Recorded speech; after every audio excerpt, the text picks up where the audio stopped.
آج میں آپ کو بتاتا ہوں یہ وہابی دیوبندی یہ ہم پر شرک و بدعت کا شور پتہ کیوں ڈالتے ہیں؟ شرک شرک شرک شرک شرک شرک شرک شرک جبکہ حذیفہ بن یمان والی روایت موجود ہے کہ نبی صلی اللہ علیہ وسلم فرمایا تھا کہ میری امت میرے بعد شرک نہیں کرے گی، ہاں دنیا کی محبت میں مبتلا ہو جائے، مجھے اس چیز کا اندیشہ ہے، لیکن یہ ہم پر شرک شرک شرک شرک بدعت بدعت بدعت کے فتوے پتہ کیوں لگاتے ہیں؟ جبکہ ہمارا اہل سنت و جماعت کے عقائد جو ہے نا، ہمارے عقائد دیوبندی وہابیوں کے گھر سے ثابت ہیں، مگر اپنے اکابرین کی گستاخانہ عبارتوں سے توجہ ہٹانے کے لیے وہ ہم پر شرک اور بدعت کا شور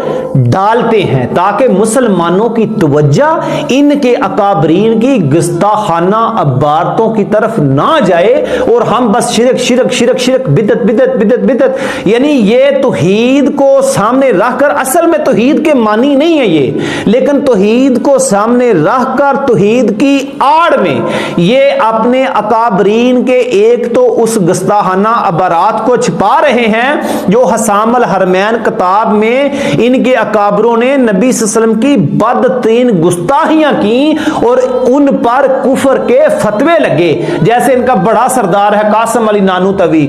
رشید اربن بیٹھوی، وہ رشید احمد گنگوہی، قاسم علی نانوتوی، اشرف علی تھانوی، ان کے ایسے جو 8 بندے ہیں نا، ان پر کفر کے فتوے حسام الحرمین مکہ شریف مدینہ طیبین کے مفتیان کرام نے فتوے لگائے اور ہم نے تو لگائے بھی نہیں، یہ صرف یہ کہتے ہیں کہ ان اکابرین کا دفاع بھی کر رہے ہیں۔ جب ان سے بات کریں نا، اشرف علی تھانوی نے یہ لکھا، قاسم علی نانوتوی نے یہ لکھا، رشید احمد گنگوہی نے یہ لکھا، یہ نبی صلی اللہ علیہ وسلم کی بدترین گستاخی ہے کہ نہیں؟ کہتے ہیں ان کا عمل ان کے ساتھ اور ان کا دفاع بھی کر رہے ہیں، پھر شور ڈالتے ہیں شرک شرک بدعت بدعت، ایسی چکی چلائی ہے تاکہ لوگوں کی توجہ اس طرف مرکوز رہے تو ان کے جو کابرین ہیں ان کی گستاخانہ بارات کی طرف توجہ نہ جائے، لیکن ہم بیٹھے ہیں ہم بتائیں گے لوگوں کو، تمہارے اکابرین کی گستاخیاں دکھائیں گے لوگوں کو، کتابیں ایسے پکڑ کے دکھائیں گے لوگوں کو، ہم کون سا چپ کر جائیں گے؟ انشاءاللہ تعالی ہم حسام الحرمین کتاب کو ایسے سامنے لے کر آئیں گے، تمہارے اکابرین نے جو جو نبی صلی اللہ علیہ وسلم کی گستاخیاں کی ہیں، بدترین گستاخیاں کی ہیں، ہم ہیں نا لوگوں کو بتانے والے، تم شرک شرک کرتے جاؤ، بدعت بدعت کرتے جاؤ، ہم تمہارے اکابرین کی گستاخیاں دکھاتے جائیں گے۔ یاد رکھو عقیدہ